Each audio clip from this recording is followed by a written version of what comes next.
ഉണ്ട്. അടുത്ത മാസം 31-ാം തീയതിയോടുകൂടി എൻ്റെ സർവീസ് കാലം സമാപിക്കുകയാണ്. നീണ്ട 32 വർഷങ്ങൾ ഞാനിവിടെ ചെലവഴിച്ചിട്ടുണ്ട്.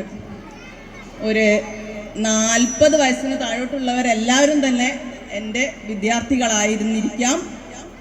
പിന്നെ അതിന് മുമ്പ് പറയാനുള്ളത്, ഞാൻ ഇവിടെ 1993 സെപ്റ്റംബർ 29-നാണ് ജോയിൻ ചെയ്തത്. അതിനു മുമ്പ് ഈ പൂങ്കുടി എന്ന പ്രദേശം എനിക്ക് കേട്ടറിവ് പോലും ഇല്ലായിരുന്നു. യഥാർത്ഥത്തിൽ ഞാനൊരു വയനാട്ടുകാരിയായി ജീവിക്കേണ്ടവളായിരുന്നു. കാരണം സാധാരണ പെൺകുട്ടികൾ കല്യാണം കഴിഞ്ഞാൽ ഭർത്താവിൻ്റെ നാട്ടിലാണല്ലോ താമസിക്കാറ്. ഞാൻ മുക്കം മണാശ്ശേരി സ്വദേശിനിയാണെന്ന് നിങ്ങൾക്കെല്ലാവർക്കും അറിയാം. പക്ഷേ എന്നെ കല്യാണം കഴിച്ചത് വയനാട്ടിലെ മാനന്തവാടി എന്ന സ്ഥലത്തേക്കായിരുന്നു 1990-ൽ. അവിടെ ഞാൻ 3 വർഷം മാത്രമേ താമസിച്ചുള്ളൂ. കാരണം അവിടുത്തെ കാലാവസ്ഥ എനിക്ക് തീരെ അനുയോജ്യമായിരുന്നില്ല. അവിടുത്തെ തണുപ്പ്, കാറ്റ്, എന്നും അസുഖം. അങ്ങനെ അവിടെ ഒരു 6 മാസക്കാലം ഒരു എംപ്ലോയ്മെൻറ്റ് എക്സ്ചേഞ്ച് വഴി ഞാനൊരു സ്കൂളിൽ അധ്യാപികയായി ജോലി ചെയ്തിട്ടുണ്ട്. പക്ഷേ എൻ്റെ ഈ അസുഖം കാരണം ഭർത്താവ് തന്നെ ഒരു പരിഹാരം നിർദ്ദേശിച്ചു. നമുക്ക് നിന്റെ നാട്ടിലേക്ക് പോകാം, അവിടെ ഏതെങ്കിലും സ്കൂൾ നോക്കാം. അതിന് ഞാൻ ഭർത്താവിനോട് എന്നും കടപ്പെട്ടിരിക്കുന്നു. കാരണം ചില ആളുകൾ തൻ്റെ സ്വന്തം നാടും വീടും ഉപേക്ഷിച്ച് ഭാര്യയുടെ സുഖത്തിന് അല്ലെങ്കിൽ സൗകര്യത്തിന് വേണ്ടി ഭാര്യയുടെ നാട്ടിലേക്ക് പോകാൻ തയ്യാറാകില്ല എന്നാണ് എനിക്ക് തോന്നുന്നത്. പക്ഷേ അദ്ദേഹം അത് ചെയ്തതുകൊണ്ട് ഞാൻ ഇന്ന് നിങ്ങളുടെ മുമ്പിൽ നിൽക്കുന്നു. പിന്നെ ഒരു സങ്കടമുള്ളത്, ഞാൻ സ്കൂളിൽ വന്നത് അല്ലെങ്കിൽ ഈ സ്കൂൾ കണ്ടെത്തിയത് എൻ്റെ അച്ഛനായിരുന്നു. അച്ഛൻ ഇന്ന് എൻ്റെ കൂടെ ഇല്ല. 14 വർഷങ്ങളായി അച്ഛൻ മരിച്ചിട്ട്. ഇനി കൂടുതലായിട്ട് പറയാനുള്ളത്, 32 വർഷങ്ങളുടെ അനുഭവമുണ്ട്. നേരത്തെ പറഞ്ഞ പോലെ ഒരുപാട് പറയാനുണ്ട്. പക്ഷേ ഈ ഒരു മാനസികാവസ്ഥ നിങ്ങൾക്ക് ഊഹിച്ചാൽ മനസ്സിലാവും. എന്നാലും കുറച്ച് കാര്യങ്ങൾ പറയുന്നു. ഈ 32 വർഷത്തെ മുമ്പുള്ള കുട്ടികൾ, രക്ഷിതാക്കൾ, നമ്മളുടെ ഭൗതിക സാഹചര്യം അതൊക്കെ ഒരുപാട് വ്യത്യസ്തമായിരുന്നു ഇന്നത്തെ വെച്ച് നോക്കുമ്പോൾ. ഇന്ന് നമ്മൾക്ക് നല്ല ഒരു ഭൗതിക സാഹചര്യം ഉള്ളത് തന്നെ നമ്മൾ ആദ്യം എടുത്തു പറയണം. പക്ഷേ മുമ്പ് അതില്ലാതിരുന്നത്. ഇവിടെ ഒരു വിദ്യാലയം വരാൻ എന്തെല്ലാം കഷ്ടപ്പാടുകൾ അനുഭവിച്ചിട്ടുണ്ട് എന്ന് നമുക്കറിയാം. അപ്പോൾ അങ്ങനെ വിദ്യാഭ്യാസപരമായി പിന്നോക്കം നിൽക്കുന്ന ഈ ഏരിയയിൽ ഇങ്ങനെ ഒരു സ്കൂള് കൊണ്ടുവന്നു. അതിലും നമ്മൾ സന്തോഷിക്കണം. ഒരു കാര്യം എടുത്തു പറയേണ്ടത്, ഞാൻ ഈ സ്കൂളിൽ ജോയിൻ ചെയ്യുമ്പോൾ ഉണ്ടായിരുന്ന നമ്മളുടെ മാനേജർ അബൂബക്കർ മൗലവി സാഹിബും മറിയമ്മയും, അവരെയും ഞാൻ ഈ സമയത്ത് സ്മരിക്കുന്നു. പിന്നെ ഈ നേരത്തെ YP പറഞ്ഞു, ഞാനൊക്കെ കുറേ അടി വാങ്ങിയിട്ടുണ്ട് ടീച്ചറുടെ കയ്യിൽ നിന്ന്. സുധ ടീച്ചർ എന്ന് പറയുമ്പോൾ ചിലർക്കൊക്കെ ഒരു കർക്കശക്കാരിയായ ടീച്ചറായിട്ടാണ് ചിലരൊക്കെ കാണുന്നത്. പക്ഷേ ചില രക്ഷിതാക്കൾ, ചിലരല്ല മിക്ക രക്ഷിതാക്കളും ടീച്ചറുടെ ക്ലാസ്സിലായോ നന്നായി എന്ന് പറയുന്നവരും ഉണ്ട്.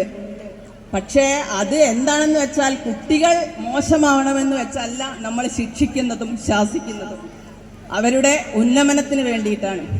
ഇന്ന് അങ്ങനെയുള്ള കുട്ടികൾ ഇന്ന് ഉപഹാരങ്ങളായിട്ട് ഇവിടെ വന്നു, ഫോണിൽ വിളിച്ചു. അതേപോലെ ഒരുപാട് നാൾക്ക് മുന്നേ തന്നെ ഞങ്ങൾക്ക് ഈ ജോലി കിട്ടി ടീച്ചറെ, ഞങ്ങൾ ഗൾഫിൽ ഇതിൻ്റെ ജോലി കിട്ടി ടീച്ചറെ, ഞങ്ങൾ ഇന്ന സ്ഥാപനത്തിൽ വർക്ക് ചെയ്യാണ്. അതൊക്കെ പറയുമ്പോൾ ഒരു അധ്യാപിക എന്ന നിലയിൽ വളരെയധികം സന്തോഷം ഉണ്ടാക്കുന്നതാണ്. നമ്മൾ എവിടെ പോകുമ്പോഴും ടീച്ചറെ ഒരു വിളി കേൾക്കാം. അപ്പോഴൊക്കെ നമ്മൾക്ക് എന്താണ്, അധ്യാപന ജോലിയുടെ ഏറ്റവും വലിയ മഹത്വം അതാണ്. നമ്മൾ പഠിപ്പിച്ച കുട്ടികൾ എവിടെയെങ്കിലും ഒരാളെങ്കിലും കാണും. പിന്നെ നമ്മളുടെ മരണം വരെ ആ ടീച്ചർ എന്ന ഒരു പദവി മറ്റൊരു ജോലിക്കും അതില്ല. ആ ടീച്ചർ ആയിരിക്കും നമ്മൾ മരണം വരെ. അതും ഒരു സന്തോഷം തരുന്ന കാര്യം തന്നെയാണ്.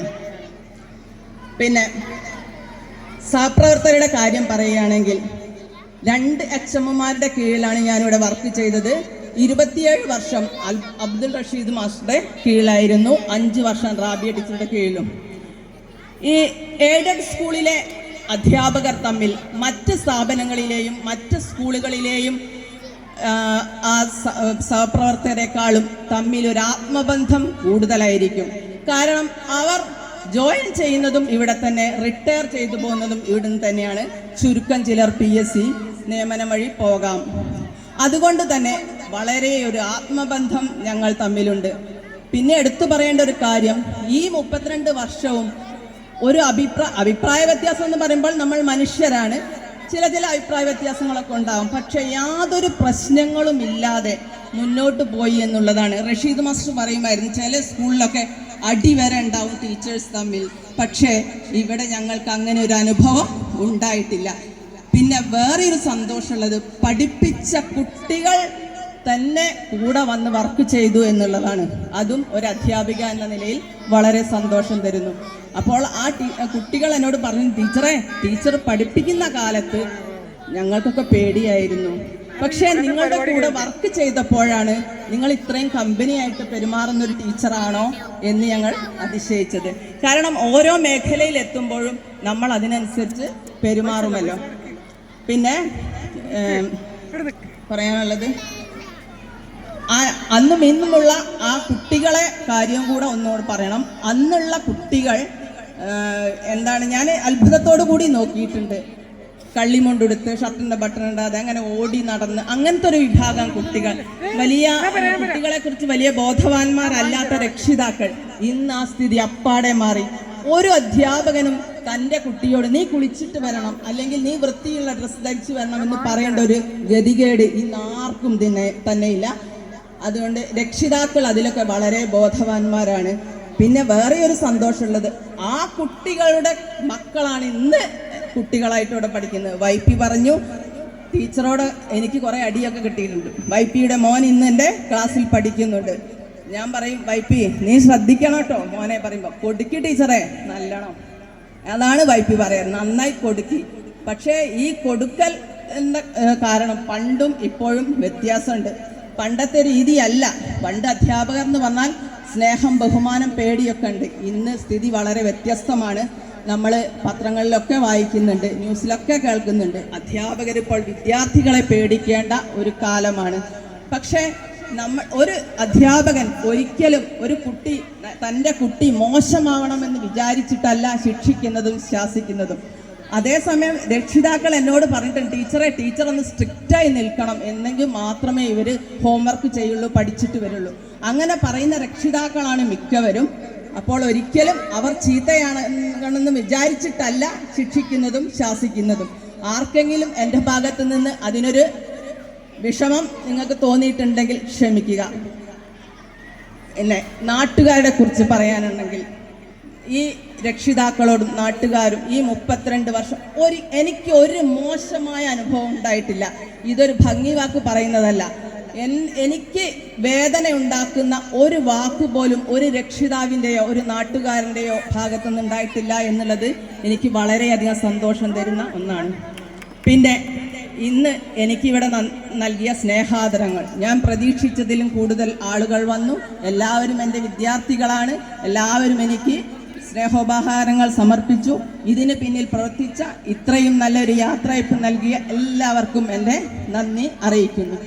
ഇനി വീണ്ടും നിങ്ങളെയൊക്കെ കാണാനും ഇവിടുത്തെ എല്ലാ പരിപാടിയിലും പങ്കെടുക്കാനും ഈശ്വരൻ എനിക്ക് ആയുസ്സും ആരോഗ്യവും തരുമെന്ന് പ്രാർത്ഥിച്ചുകൊണ്ട് നിർത്തുന്നു. നന്ദി, നമസ്കാരം.